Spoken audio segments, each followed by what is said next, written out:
मशहूर होने का शौक़ तो बहुत है साहब, मशहूर होने का शौक़ तो बहुत है साहब, लेकिन सांसें जितनी भी हों बस भीम का तराना हो, बस भीम का तराना हो। साथियों, आपकी रूह कांप उठेगी ऐसे वाक़ये को सुनकर। मुझे लगता है पूरी दुनिया में बस अकेला वाक़या है जहाँ पर निम्न जाति की महिलाओं को अपने स्तन, अपनी छाती ढकने के लिए भी टैक्स देना पड़ता था, और टैक्स लेने वाले अंग्रेज नहीं, मुस्लिम नहीं, हमारे अपने भारतीय थे। आप सभी को जय भारत, जय ज्योतिबा फुले सैनी, जय आसिफ अली, जय भीम। आदरणीय भारतीयों, आज हम बात करेंगे त्रावणकोर राज्य जो कि केरल में पड़ता है। फिलहाल त्रावणकोर का जो स्टेट था, वहाँ पर जो शासक लोग थे वो उच्च जाति के लोग थे, तथाकथित उच्च जातियाँ। उन्होंने एक फरमान जारी किया कि जो निम्न जाति की महिलाएं हैं उनको अपने स्तन, अपनी छाती ढकने के लिए केवल और केवल निम्न जातियों से टैक्स लिया जाएगा। कितनी हृदय विदारक घटनाएं हमारे पहले देश में होती रही थी, और कुछ लोग कहते हैं कि आरक्षण हटाओ, समानता लाओ। आदरणीय जी, ये बताओ कि उस समय तो संविधान नहीं था, उस समय हमें इंसान क्यों नहीं माना गया? उस समय संविधान नहीं था, उस समय बाबा साहब नहीं थे, उस समय भगत सिंह जी नहीं थे, उस समय तो कोई आरक्षण नहीं था। उस समय हमें इंसान क्यों नहीं माना गया? हमें समान क्यों नहीं माना गया? साथियों, आरक्षण हटने से हमें समान कैसे मान सकते हैं? खैर चलिए साथियों, वहाँ पर दो समुदाय थे, अजाक समुदाय और नाडार समुदाय। जब टैक्स लेने के लिए जाया करते थे तो केले के पत्ते पर रख कर के टैक्स दिया जाता था। लेकिन वहाँ पर आज भी केरल के हर एक चौराहे पर उस महिला की आपको तस्वीर मिलेगी, उस महिला की आपको फ़ोटो मिलेगी, उस महिला को वो माता मानते हैं। वहाँ की शेरावाली, वहाँ की दुर्गा, वो नांगेली महिला है। उस महिला का नाम था साथियों नांगेली, उसको नांगेली बोलते थे। नांगेली के घर में टैक्स लेने के लिए आए तो अजाक समुदाय की महिला थी। उसने सोचा कि मुसीबत भर के हम कमाते हैं और ये टैक्स के रूप में दे जाते हैं, और बेइज्जती करके हमको टैक्स दिया जाता है। साथियों, उसने हिम्मत की और जिसे टैक्स लेने वाले आए तो वह अपने घर में अंदर गई और जाकर के उसने हंसिया दांती उठाई और उस हंसिया से अपनी छाती को काटा और केले के पत्ते पर रख करके अपनी छाती टैक्स लेने वाले अधिकारियों को दी। अधिकारी परेशान हो गए, वहाँ से वो भाग उठे।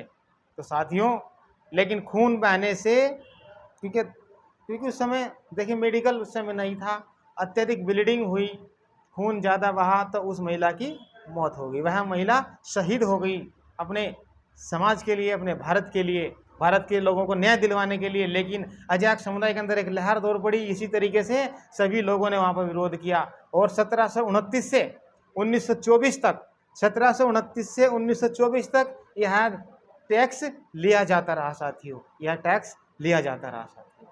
अजाक समुदाय में इस तरह से कई बलि के बकरे पैदा हुए, कई महिलाओं ने अपना योगदान दिया, और अजाक समुदाय में लास्ट में जो कि उस समय मद्रास के गवर्नर थे ट्रेवेलियन महोदय, आदरणीय ट्रेवेलियन महोदय ने इस टैक्स पर रोक लगाई।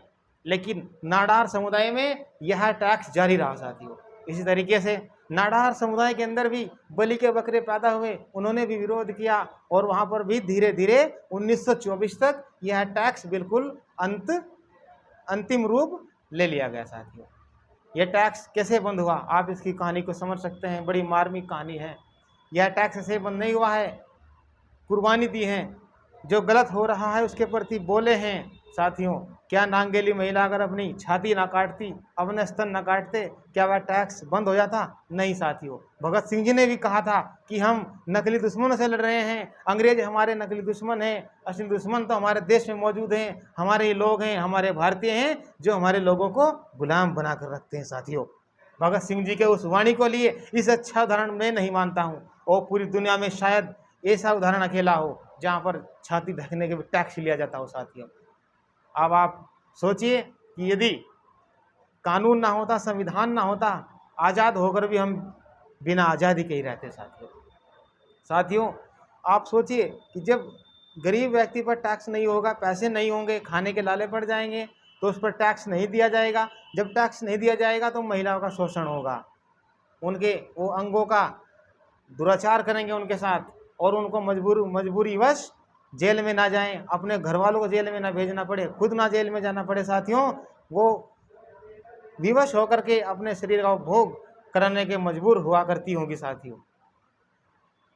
साथियों, जो लोग कहते हैं कि संविधान मुर्दाबाद, अरे भैया संविधान मुर्दाबाद ना कह करके उन ग्रंथों को मुर्दाबाद कहो जहाँ पर नीच हमको बताया गया है, भारतीयों को नीच बताया गया है, इंसान इंसान में फर्क माना गया है साथियों।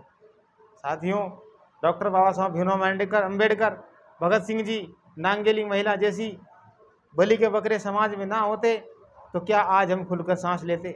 महिला, किसी भी वर्ग की महिला हो, बाबा साहब ने सभी के लिए काम किया है। आज जितने भी 8 घंटे की ड्यूटी है, जितने मात्र अवकाश मिलता है, जितने भी खेत में नहर के द्वारा पानी आ रहा है, बांधों के द्वारा, ये बाबा साहब की देन है। बैंक बाबा साहब ने बना, हिल्टन आयोग आया था साथियों, RBI बाबा साहब की सिफारिश पर बना था साथियों। क्या केवल चमार उसका फायदा ले रहा है? क्या महार समुदाय फायदा ले रहा है? कश्यप, ब्राह्मण, राजपूत सब, और मुस्लिम, ईसाई सब उसका फायदा ले रहे हैं, बौद्धिस्ट, जैन से भी उसका फायदा उठा रहे हैं साथियों। केवल वह एक तथाकथित नीची जाति से संबंध रखते थे, इसीलिए उनकी मूर्तियां तोड़ दी जाती हैं, इसीलिए उनको सम्मान नहीं दिया जाता है, इसलिए जय भीम बोलने पर हम कतराते हैं साथियों। आओ हम सभी महापुरुषों का सम्मान करें और ऐसा अन्याय होने से बचे, मानवता का संदेश दें। इसी मानवता का संदेश से हमारा भारत आगे बढ़ेगा। नवयुवकों, आपको शिक्षा की जरूरत है, आपको अंधकार की जरूरत नहीं है, अंधभक्ति की जरूरत नहीं है। अगर कोई भी गलत है तो उसका आप बहिष्कार करें। इसी के साथ जय भारत, जय भीम, जय आसिफ अली, जय ज्योतिबा सैनी।